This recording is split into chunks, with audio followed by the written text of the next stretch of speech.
Jai Shri Ram. Today I am having a conversation with my new friend Chinta Yeshwant Reddy, who is just going to join an engineering college. What's the name of the college? Geetanjali. Geetanjali College. So he is joining computer science, and so I think I told you he is a very good reader. He is an avid reader. He loves reading history, and so sometimes I have conversations with him. So today morning he came back, returned some of my books. One book was on Alexander, and the other one was The Art of War by Sun Tzu.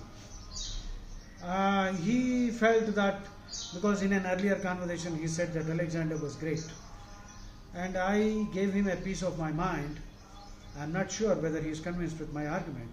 Alexander, in my opinion, was a coward, C-O-W-A-R-D, a dastardly bastard, D-A-S-T-A-R-D-L-Y, dastardly, D-A-S-T-A-R-D, dastardly, అంటే పిరికితనం. Dastard means a very mean and wild person, అంటే బలం లేని వాళ్ళ మీద దౌర్జన్యం చూపించే దుర్మార్గుండి.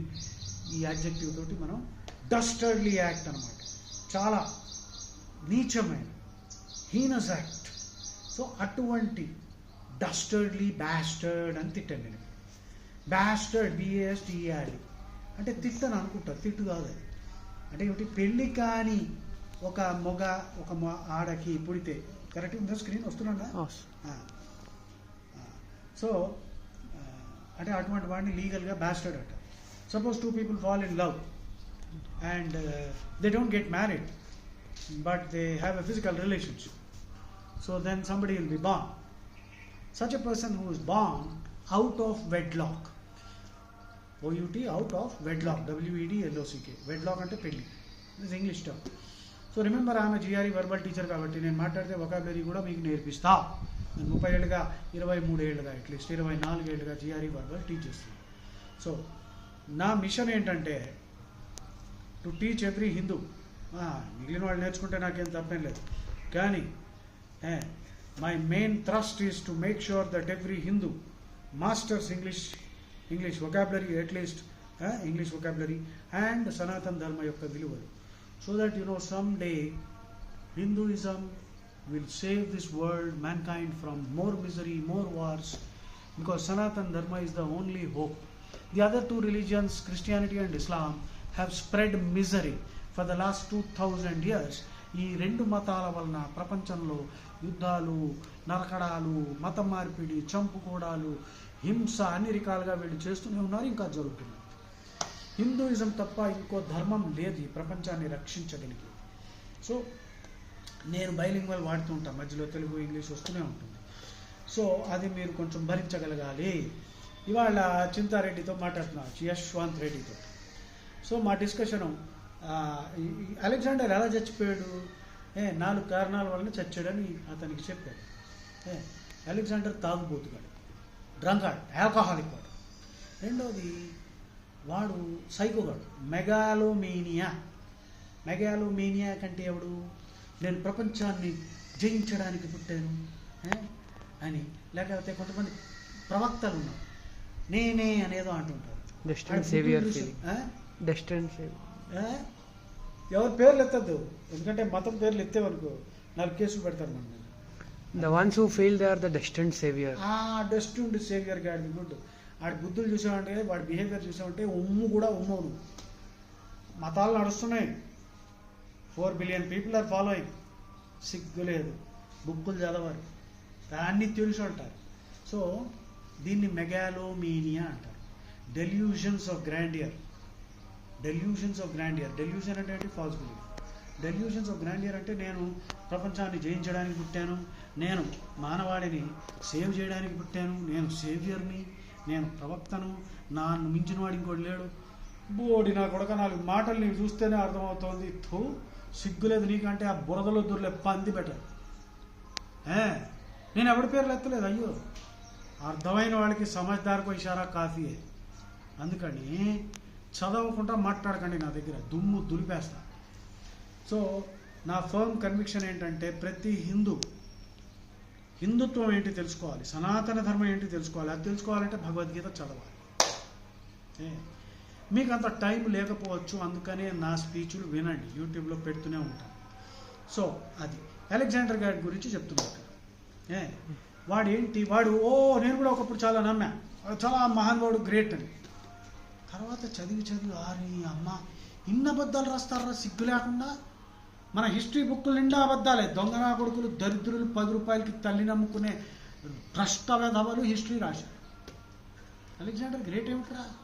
తాగుబోతు నా కొడుకు సొంత ఫ్రెండ్ ఎవడైతే వీడిని ప్రాణం కాపాడాడో వాడినే వీడు పొడిచి చంపేశాడు తాగి, ఏదో ఈగో కోసం. మెగాలోమేనియా. అరే నిజంగా ప్రపంచాన్ని చైనా వాడు హూ షీ అని ఒక అంబాసిడర్ 1960s ఒక మాట అన్నారు, India conquered China for thousands of years without sending a single soldier there. ఆ మాటలు ఏమన్నాడంటే మన హిందుత్వం, మన సనాతన ధర్మ యొక్క విలువలు, మన వాల్యూస్, మన థింకింగ్, భగవద్గీత అది ఎటువంటిదంటే ఇంకొన్ని మనం కత్తెత్తి జయించక్కల్లా. మన విలువలు, మన మానవత్వం, మన మొరాలిటీ, మన ఫిలాసఫీ, మన స్పిరిచువాలిటీ వాడు కొంచెమైనా రుచి తీసుకున్నాడు అనుకో, వాడు ఎడిక్ట్ అయిపోతాడు, వాడు మనిషిగా మారుతాడు ఫస్ట్. అందుకని నిజంగా ప్రపంచాన్ని జయించేవాడు వాడరా, కత్తితో నరకడం కాదురా, బోడి వేర. పోనీ మరి ఇండియా బార్డర్ దాకా వచ్చాడు, వాడు చచ్చిపోయింది 4 కారణాలు. తాగుబోతు, తర్వాత పోరుస్తో యుద్ధంలో తన్నులు ఎట్లా తిన్నాడంటే, పురుషోత్తము రాజు, చిన్న రాజు, వాడి దగ్గర ఒక 1000 ఏనుగులు ఉండే, వీళ్ళు ఏనుగులను ఎప్పుడు చూడలే, వచ్చి తన్నులు తిన్నాడు, చచ్చినంత పని అయింది. Mortal wounds.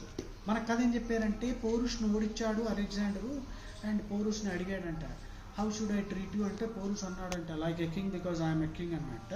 అలెగ్జాండర్ అబ్బా నువ్వు గొప్పవాడిగా అని చెప్పి వాడిని మెచ్చుకొని వాడి రాజ్యం వాడికి ఇచ్చేసాడంట, బోడి. మరి అలా అయితే ఎందుకురా నువ్వు ప్రపంచాన్ని ఏదో, వాడి నాన్న పేరు ఫర్డినాండో ఫిలిప్సో ఏదో ఉంది, ఫిలిప్స్. ఆ పిచ్చోడు ఈ పిచ్చోడిని అన్నాడు, వీడు ప్రపంచాన్ని జయిస్తా అన్నాడు. మరి జయిస్తా అని బయలుదేరినాడు, ఎందుకురా తోక ముడిచావు? ఈ హిస్టోరియన్స్, యూరోపియన్ హిస్టోరియన్స్ వాళ్ళకి ప్రోగానే రాస్తారు కదా. వాడు ఏం రాశాడంటే, వాడు ఆర్మీలో సోల్జర్స్కి హోమ్ సిక్ అయిపోయారంట. అందుకని వాడు అన్నారంట, అన్న మనం ఇంటికి వెళ్ళిపోదాం అంటే ఈ అవగాడు ఒప్పుకున్నాడు. వాడు అట్లాంటి వాడ, సైకోపాత్ నా కొడుకాడు, వాడిని ఎదిరిస్తే అక్కడికే నరికేస్తాడు అట్లాంటి వాడు. మరి వెనక్కి వెళ్ళాడు అంటే ఏంటంటే, తన్నులు ఎంత తిన్నాడంటే ట్రామటైజ్ అయ్యాడు. పైగా ఆ టైంలో ఇండియా యొక్క మహారాజు పోరుస్ గారు, చిన్న రాజు, బార్డర్ మీద, ధననంద గాడి సైన్యంలో 60,000 ఏనుగులట, లక్షలలో సైన్యం. ఈడి పిత్తంత సైన్యం ఇక్కడ పోరుస్తోటే చచ్చినంత పని అయింది. లోపలికి వస్తే ధననంద గాడిని నిక్క ఆలు కింద ఇలాగా ఒక కాక్రోచ్ని పచ్చడి చేసినట్టు చేసుంటాడు. అందుకని పిరికి నా కొడుకు తోక ముడిచి పాలి. మనకి చెత్త కథ చెప్పారు. నేను కూడా ఎన్నో వాళ్ళు, అలెగ్జాండర్ ద గ్రేట్, వాడి గుర్రం పేరు బ్యూసెఫాలస్, అది ఎవరికి కంట్రోల్ కాలేదంట. వీడు చెవులో ఏదో అన్నాడంట, అది తిరిగిందంట, ఈడెక్కాడంట. ఎంత మసి పూస్తారా మారేడుకాయని, అదేమంటారు, మసి పూసి మారేడుకాయని నేరేడుకాయ అన్నాడంట ఎవడో హౌలాగా. సామెత, పూర్తి సామెత. మసి పూసి మారేడుకాయని నేరేడుకాయ. అలెగ్జాండర్ అంతా తొక్కనా కొడుకు ఇంకోటి. సో తాగుబోతు, సొంత దోస్తుని చంపాడు. మెగాలోమేనియాకు, మార్టల్ వూండ్స్, ఒంటి నిండా దెబ్బలు, చచ్చే పని, పారిపోయాడు. ఆ తర్వాత బాబిలోన్ దగ్గర చచ్చాడు. అక్కడ వాడికి దారిలో నైల్ ఫీవర్ అని వచ్చింది. అదొక వర్షన్ ఆఫ్ మలేరియా వ్యాధిలో నైల్ ఫీవర్ అన్నది ఒక వర్షన్. ఈ 4 కారణాలు ఏంటి? తాగుబోతు, రెండోది మార్టల్ వూండ్స్, మూడోది నైల్ ఫీవర్. నాలుగో కారణము వాడి డాక్టర్స్, ఈ గ్రీక్ డాక్టర్స్ మన ఆయుర్వేదాన్ని కాపీ కొట్టారు. కొన్ని కాపీ కూడా సరిగ్గా కొట్టడం రాదు కదా పిచ్చిన కొడుకులకి. అరే కాపీ గురించి తర్వాత చెప్తారు కానీ ఇప్పుడు నాకు జోక్ గుర్తొచ్చింది. ఒక స్కూల్ ఎగ్జామ్లోట క్వశ్చన్ అడిగారట. క్వశ్చన్, జగన్నాథుడు గుడి, జగన్నాథ్ టెంపుల్ ఎక్కడుంది అంటే ఒక స్టూడెంట్ పూరి అని రాశాడట. వాడి పక్కన నాలాంటి వాడు ఎవడో స్టూడెంట్ ఉన్నాడు, చదువుకోవడం లేదు, వాడన్నీ కాపీలు కొట్టాడు. వాడు చూశాడట, వీడికి తెలియదు ఆన్సర్, చూశాడట, ఆహా జగన్నాథ్ గుడి ఎక్కడుంది అంటే వాడు పూరి రాశాడు. ఇప్పుడు వీడు అనుకున్నట్ట, నేను కూడా పూరి రాస్తే టీచర్కి నేను కాపీ కొట్టానని తెలిసిపోతుంది అని చెప్పి వీడు చపాతీ అని రాశాడట. ఆ టీచరు ఆన్సర్లు చూసిందట. ఆ టీచరు ఎంత తెలివైందా చూసి, ఇప్పుడు మన టీచర్లు ఇలాగే ఉంది, పూరి చపాతీ రెండు గోధుమ పిండితో చేస్తారు కాబట్టి ఒక విధంగా రెండు ఆన్సర్లు కరెక్ట్ అని చెప్పి ఇద్దరికి మార్కులు వేసిందట. అది పరిస్థితి. ఈ గ్రీక్ నా కొడుకులు హిపోక్రటిక్ ఓత్ అంటారు, ఎంబీబీఎస్ చేసిన తర్వాత అది తీసుకోవాలి. ఎందుకురా దరిద్రులారా, చరక సంహిత ఉందిరా, వాడు పుట్టక ముందర వేల ముందర మనవాడు పుట్టి చరక సంహిత శుశ్రూత అంటే ఋగ్వేదం, ఆయన శిష్యుడు చరక. ఎక్కడరా బాబు శుశ్రూత ఓతు పెట్టాలరా ఎంబీబీఎస్ చేసిన తర్వాత? హిపోక్రటిక్ ఓత్ ఏంటి? వాడి థియరీలన్నీ ఫాల్టీ. వాడు హ్యూమర్స్ థియరీ అంటాడు, 4 హ్యూమర్స్ అంటాడు. బాడీలో ఈ లిక్విడ్స్ పెరుగుతున్న కొద్దీ పర్సనాలిటీ మారుతుందంటాడు. మనకి ఇప్పుడు తెలుసు, ఎవరికైనా హ్యూమన్ బాడీలో 5 లీటర్స్ కంటే ఎక్కువ ఉండదు బ్లడ్. ఆడు పిచ్చోడు, కొంతమందికి బ్లడ్ ఎక్కువ ఉంటుంది, బైల్ ఎక్కువ ఉంటుంది. ఈ థియరీలన్నీ చెత్త థియరీలు. వాడిని అందులో ఎక్కిచ్చేశారు హిపోక్రటిక్. సో ఈ గ్రీక్ ఫిజిషియన్స్ ఏం చేసేవారు, వాళ్ళకు ఒక పిచ్చి నమ్మకం ఉండేది. ఆయుర్వేదాన్ని కాపీ కొట్టారు కానీ సరిగ్గా కాపీ కొట్టలేదు, అదే పూరిని చూసి చపాతీ అని రాసినట్టు. ఈ పిచ్చి విధవులు ఏం చేశారంటే, ఆయుర్వేదంలో కూడా కొన్ని వ్యాధులకి బ్లడ్ లెట్టింగ్ ఉంటుంది, అంటే స్లిట్ చేస్తారు, బ్యాడ్ బ్లడ్ని వదిలేస్తారు, అది కొంత. ఈ ఎదవలు అలెగ్జాండర్ గారికి బ్లడ్ లెట్టింగ్ చేశారు. ఎందుకంటే నమ్మకం ఏంటంటే దుష్టశక్తులు ఏవో బ్లడ్లో దూరిపోతాయి. ఇప్పుడు నాకు చూసుకో 4 కారణాలు. ఒకటి తాగుబోతు, ఫుల్ డ్రంక్, ఫుల్. మన సీఎం గారు ఉండేవారు కదా, ఆ స్టేజ్లో ఉండేవారు, ఎక్స్ సీఎం. ఈడు అంతే, 24 గంటలు ఫుల్ పీప, దెబ్బలు బాగా తిన్నాడు, చచ్చినంత పని. 3వది నైల్ ఫీవర్, 4వది ఆ డాక్టర్లు చేతులు వచ్చి. మరి కుక్క చావు చావకపోతే ఏమవుతుంది? ఇప్పుడు మా యంగ్ ఫ్రెండ్ చింతా యశ్వంత్ రెడ్డికి లాస్ట్ టైం ఇంత డీటెయిల్లో నేను కథ చెప్పలేదు, ఇప్పుడు అతను వింటున్నాడు. సో బహుశా ఈ పాటికైనా అలెగ్జాండర్ గాడు తొక్క వేస్ట్ గాడు, వాడిని అనవసరంగా మనం పొగడకూడదు. పొగిడితే శివాజీని పొగడాలి, రాణా ప్రతాప్ని పొగడాలి. మన బాలకృష్ణ సినిమా యాక్ట్ చేశాడు, శాతవాహన, గౌతమపుత్ర శాతకర్ణి. ఎవడు? గౌతమపుత్ర శాతకర్ణి. శాతకర్ణి శాతవాహన డైనస్టీ కదా. వాడరా మనగాడంటే. ఇంకా చాలా మంది, లలితాదిత్య, హరి సింగ్ నల్వా, జోరావర్, రంజిత్ సింగ్. శివాజీ ఒకసారి 200 మంది, షైస్తా ఖాన్ సైన్యం 80,000 మంది, 200 మంది 80,000 మందిని నరుక్కుంటూ పోతే 10,000 మందిని నరికేశారు, మిగిలిన విధవులు పారిపోయారు. లాల్ మహల్ పూణేలో శివాజీ పుట్టిన ఇల్లు, దాని మీద అటాక్ వచ్చాడు షైస్తా ఖాన్ గారు, ఔరంగజేబ్ పంపిస్తే 80,000 మందిని ఎంతమంది ఓడించారు? 200 మంది. మనం 300 సినిమా చూసి చప్పట్లు కొడుతున్నాం. హౌలాగాళ్ళని చేశారు మనకి. స్కూల్ టెక్స్ట్ బుక్స్ నిండా అబద్ధాలు, కాల్చాలి స్కూల్ టెక్స్ట్ బుక్లు. ఇది తర్వాత ఇంకోటి ఇచ్చాను, the art of war. So చదివేవాది. సో ఇవాళ ఈ డిస్కషన్ అదనమాట. ఈ డిస్కషన్ అయిన తర్వాత సో ఇప్పుడు చింత నెక్స్ట్ నువ్వు ఆర్ట్ ఆఫ్ వార్ ఏమైనా చదివావన్నావు, వెరీ గుడ్, ఐఎమ్ హ్యాపీ. ఇప్పుడు ఇవాళ నేను రికమెండ్ చేసిన బుక్ ఏమిటది? భగవద్గీత. అది చూడం స్వామి ముకుందాన. ఇది నువ్వు వెంటనే ఫ్లిప్కార్ట్లో కొను, అమెజాన్ వాడు అంత టైం తీసుకుంటున్నాడు. ఇదో చదువు.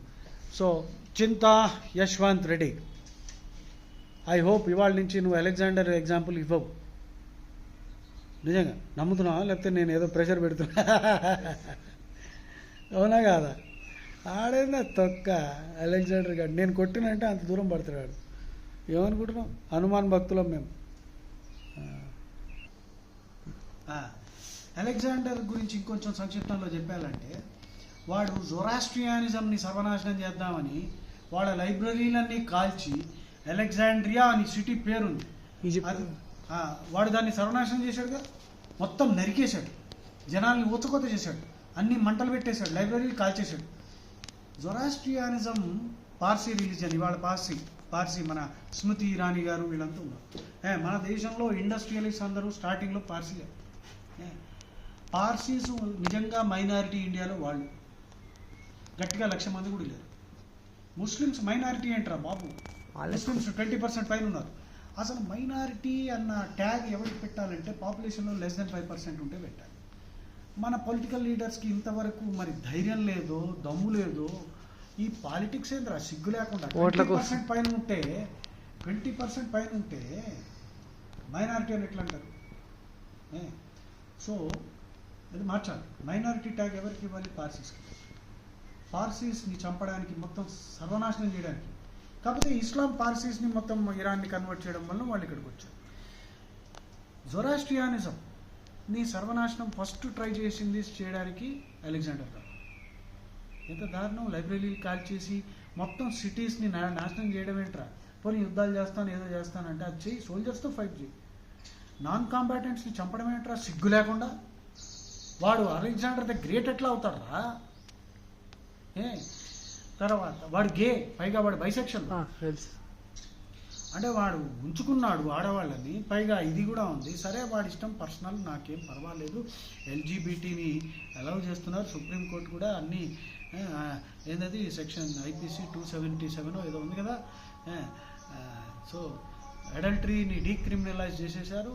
గే రిలేషన్షిప్స్ కూడా మీరు చేసుకోవచ్చు, కాకపోతే పెళ్లి అలౌ చేయలేదు సుప్రీంకోర్టు. చాలా థ్యాంక్స్ అండి మైలార్డ్ గారు.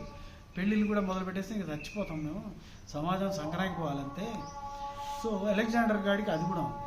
తర్వాత వాడు ఎక్కడికి వెళ్తే అక్కడ నాశనం. సో ఇండియా అలెగ్జాండర్ గాడి గురువు అరిస్టాటిల్, వాడొక హౌలగాడు. వాడిని కూడా పొగిడారు. వాడి బుక్లో చోట వాడు ఏమన్నాడు తెలుసా? అఫ్కోర్స్ వాడు కొన్ని మంచి మాటలు చెప్పాడు, కొన్ని మంచి థియరీలు ఉన్నాయి, కాదని కాదు, మొత్తం కొట్టింది నేను. రెటారిక్ మీద ప్యాథోస్, లోగోస్, ఈథోస్ థియరీ చెప్పానా నీకు? ఓకే. రెటారిక్ అంటే పబ్లిక్ స్పీకింగ్ మీద వాడు ఇచ్చిన థియరీ ఇప్పటికీ చాలా ఫేమస్. అరిస్టాటిల్ కొన్ని మంచి మాటలు చెప్పాడు, మంచి ఫిలాసఫర్. కానీ ఒక చోట ఇది రాశాడు: మొగుడు పెళ్ళాము మంచానికి లెఫ్ట్ సైడ్ పడుకుని సంభోగం చేస్తే ఆడపిల్లలు పుడతారట, రైట్ సైడ్ పడుకుని సెక్స్ చేస్తే మగ పిల్లలు పుడతారట. ఏ చెప్పుతో కొట్టాలరా ఇన్ని? సిగ్గులేని నా కొడక. ఆడో పెద్ద ఫిలాసఫర్ అంట అరిస్టాటిల్ గారు.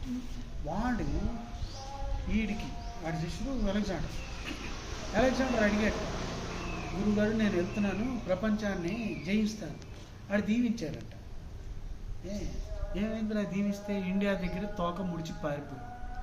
ఇండియా లోపలికి కానీ వచ్చి ఉంటే నందాగాడు పచ్చడి చేసి ఉండేవాడు. పోనీ నందాని కూడా వీడు చేసేయడం అని అనుకుంటే చైనా ఉంది. ఎందుకు రమ్మాకి అబద్ధాలు? సో అరిస్టాటిల్ని అడిగాడు అలెగ్జాండర్, సార్ మీకోసం ఏమైనా తేవాలా, నేను వరల్డ్ టూర్ మీద వెళ్తున్నా. ఆడన్నట్ట నాకు ఒక హిందూ యోగిని తీసుకురా. మహాయోగులు, వాళ్ళకి బాగా జ్ఞానం ఉంటుంది. సో ఇక్కడికి వచ్చాట ఇండియా బార్డర్స్ దగ్గర. వాళ్ళు కథల్లో ఏంటంటే డయోజీన్స్ అని వాడి పేరు పెట్టేశారు. మళ్ళీ కథలన్నీ ప్రక్షిప్తం అనమాట, ఇంటర్పోలేషన్స్.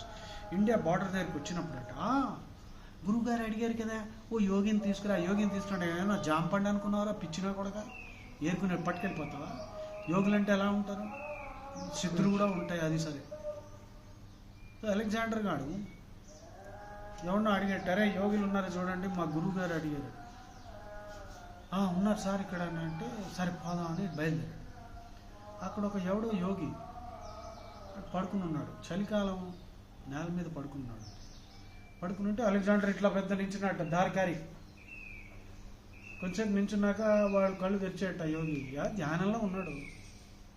ఎవడు రాను అని అన్నాడు. ఆడన్నాడు, నేను ప్రపంచాన్ని జయించే అలెగ్జాండర్ అన్నాడు. పక్క జరుగు అన్నాడు. తొక్కగా పక్క జరుగు. అదేంద్రా అంటే నువ్వు ఎండకి అడ్డంగా నించున్నావురా, చలికాలంలో నాకు కొంచెం ఎండ కోసం నేను సన్ బేదింగ్ చేస్తున్నా ఇక్కడ, జరిగినా కూడా అన్నాడు. అంటే యాక్చువల్గా ఏంటంటే అలెగ్జాండర్ అన్నాడు, నీకేం కావాలంటే నేను అది ఇస్తా అన్నాడు. నువ్వు మధ్యలో ఇంటరప్ట్ చేయకు, నేను నీకు ఏదైనా ఉంటే చేయబెట్టు, నేను చెప్తాను. అంటే అలెగ్జాండర్ నువ్వు నేనేం కావాలంటే అది ఇస్తాను, నేను రాజు గడిచుకుంటే పక్క జరుగురా అన్నాడు. అంతేరా, అంతకంటే నాకేం ఒక్కలేదు. అదేంట్రా అంటే అప్పుడు చెప్పాడు, నువ్వు ఎండకి అడ్డుగా నిల్చున్నావురా, రే అని వీడి కాపు వచ్చి తల నరుకుతా అంటే నరికి ఏం చేస్తావురా తల నరికి. అంటే ఏంటంటే నువ్వు కావాలంటే చంపే, ఈ శరీరం ఎలాగో నశ్వరమే, నువ్వు నా మైండ్ మీద డామినేట్ చేయలేవు. తోక ముడుచుకుని పోయాడు. ఇది కాదు. ఇంకా చెప్పాలంటే అలెగ్జాండర్ గురించి చాలా ఉన్నాయి. అందుకని పుస్తకాల్లో టెక్స్ట్ బుక్స్లో అలెగ్జాండర్ గురించి ఎవడైనా నీకు స్కూల్ బుక్లో రాస్తే మనం ఒక ఇంటర్నేషనల్ లెవెల్లో ఉద్యమం స్టార్ట్ చేసి ఉన్నది చెప్తే అప్పుడు సిగ్గు మూసుకుని ఈ ముఖం ఎక్కడ పెట్టుకోవాలో ఇక్కడ పెట్టుకోవాలి, అక్కడ పెట్టుకుని పోవాలి. అది అలెగ్జాండర్ కథ. ఇవాళకి ఇంత చాలు. So I hope it was a useful discussion. జై శ్రీరామ్. మన భాష ఇలాగే ఉంటుంది, ఇంక వదిలేదు లేదు. జై శ్రీరామ్.